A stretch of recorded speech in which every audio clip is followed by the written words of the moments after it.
we talked about first day of school, and I would bet a lot of folks were kind of tired this morning. I know I was. Me too. My daughter was too. I'm tired. Well, it was a combination of both. Getting up early because I haven't been in that pattern, and the fact that there were some big thunderstorms last night. Get a look at this. This is the lightning review of what was going on from midnight until about 3 a.m. this morning.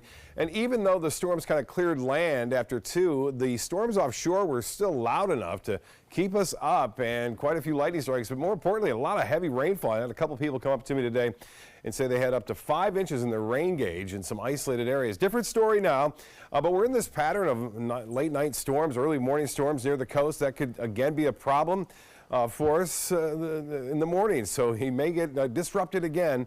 Looks like we have some showers out there in the Gulf of Mexico. High pressure to the south, west wind at night.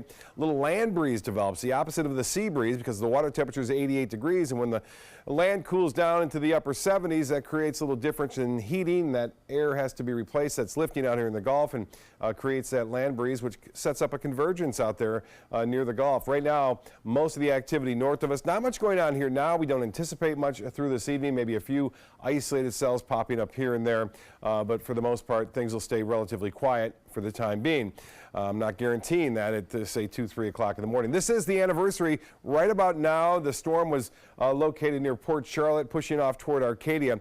This is the 14-year anniversary of the major Category 4 hurricane. 150-mile-an-hour winds slammed into Cayo Costa, and then right in and through Punta Gorda and Port Charlotte, eventually into Arcadia. Arcadia had to deal with a Category 2 hurricane, and then even into Wauchula, causing problems there.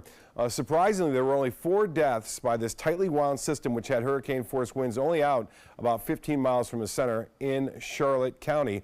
2 were in a manufactured home. 2 other folks were actually killed as a result of flying debris when they were outdoors, and damage was extensive, as you would expect with a Category 4.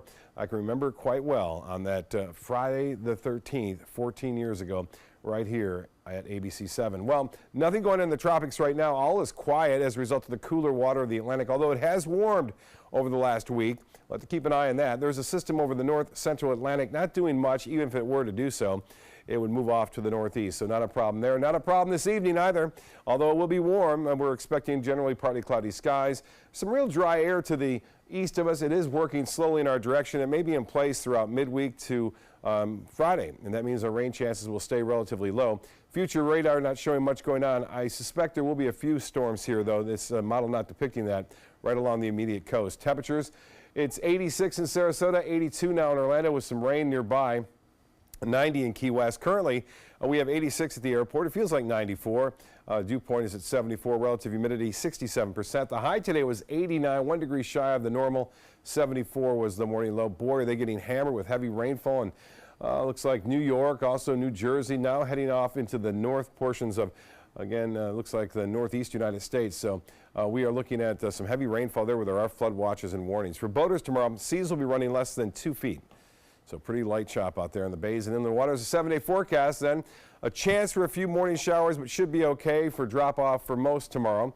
And pick up the same. 30% chance on Wednesday, 20% chance on Thursday and Friday. So we're starting off the school week pretty nice. So with little chances for scattered storms. We'll be back to that southeast wind, though, as early as Thursday and Friday. And that may help somewhat with the red tide. We'll keep an eye on that for you as well. Back to you. All right, Bob, thank you so much.